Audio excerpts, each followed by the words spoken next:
बच्चों, उत्पादन संभावना वक्र में आपने देखा कि x की अधिक इकाइयां प्राप्त करने के लिए y की कुछ इकाइयां हमें छोड़नी पड़ रही हैं।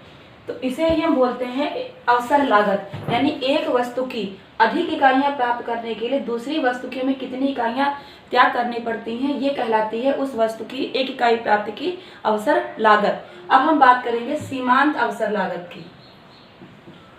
इसको कैसे कैलकुलेट करते हैं, कैसे इसकी गणना की जाती है। सीमांत अवसर लागत MOC, मार्जिनल अवसर यानी अपॉर्चुनिटी, लागत यानी कॉस्ट, MOC की गणना। इसका सूत्र होता है delta loss upon delta gain. Loss यानी कि कितनी इकाइयों का त्याग किया गया है, त्यागी गई इकाइयां,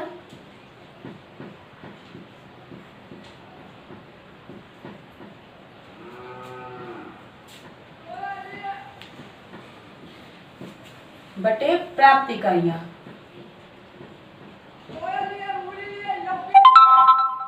और डेल्टा का मतलब आपको पता है, डेल्टा का मतलब होता है परिवर्तन, त्यागी गई इकाइयों में परिवर्तन बटे प्राप्त की गई इकाइयों में परिवर्तन। अब जैसे ये तालिका हमारे सामने है, देखिए यहाँ पर अगर हम MOC निकालना चाहें तो कैसे कैलकुलेट करेंगे।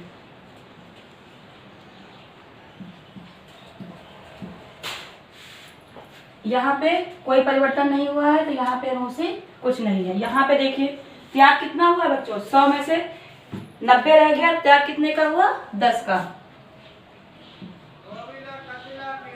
और प्राप्त कितनी इकाइयां हुई हैं, 10। 10 एकम 10, 10 एकम 10, यानी पर यहाँ पर MOC आएगी आपकी 1 इक्वल टू 1।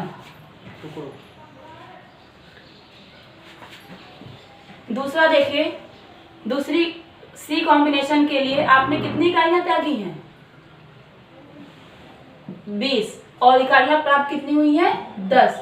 10 एकम 10, 10 दूनी 20, यानी कि MOC हो गई 2 यहाँ पे। तीसरी इकाई के लिए आपने 30 इकाइयां त्यागी हैं और प्राप्त हुई हैं 10, तो इस तरीके से MOC कितनी हो गई, 3। और चौथे के लिए यहाँ पे जो हमने इकाइयां त्यागी हैं, कितनी त्यागी है यहाँ पे, यहाँ से यहाँ तक 10 का अंतर आया था, यहाँ से यहाँ 20 का अंतर आया, यहाँ से यहाँ 30 का अंतर है, यहाँ से यहाँ 40, क्योंकि 40 के बाद अब शून्य रह गया है, तो 40 बटे 10, यानी यहाँ पर कितनी हो गई MOC, 4।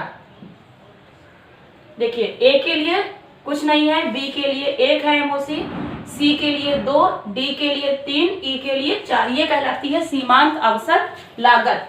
अवसर लागत क्या थी कि एक अतिरिक्त इकाई प्राप्त, X वस्तु की एक अतिरिक्त इकाई प्राप्त करने के लिए Y वस्तु की हमें कितनी इकाइयों का त्याग करना पड़ता है।